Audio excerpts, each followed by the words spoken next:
Ivana Alawi, kumalas na sa inendorsong jewelry brand.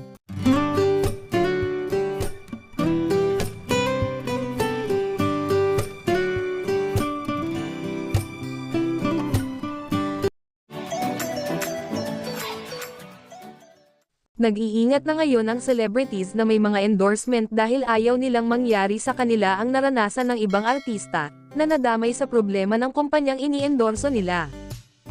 Bumitaw ang sikat na social media influencer na si Ivana Alawi sa jewelry brand na Luna by Drake Dustin ayon sa post ng kanyang lawyer-producer na si Attorney Joji Alonso.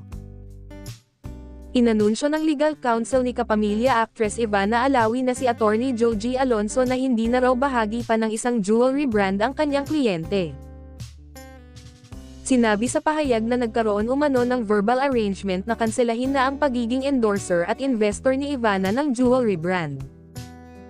It will be recalled that Ms. Alawi first became an endorser and eventually an investor of LVNA by Drake Dustin Cebu branch.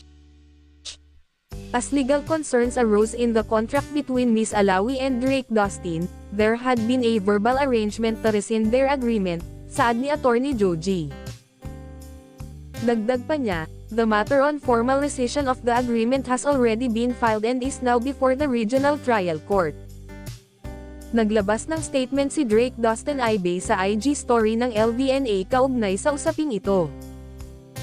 Kapag nagkakaproblema sa kanilang ini-endorsong produkto at na-terminate ang kontrata, kaagad ipinagbibigay alam sa lahat at idinadaan sa legal na proseso para matiyak na hindi sila mapapahamak bandang huli. Maaring ito ang nararamdaman ng sexy actress at social media influencer na si Ivana Alawi kaya kaagad niyang ipinagbigay alam na hindi na siya konektado sa jewelry brand na LVNA by Drake Dustin, na dati niyang inendorso. Tama naman ang legal steps na ginawa ng kampo ni Ivana.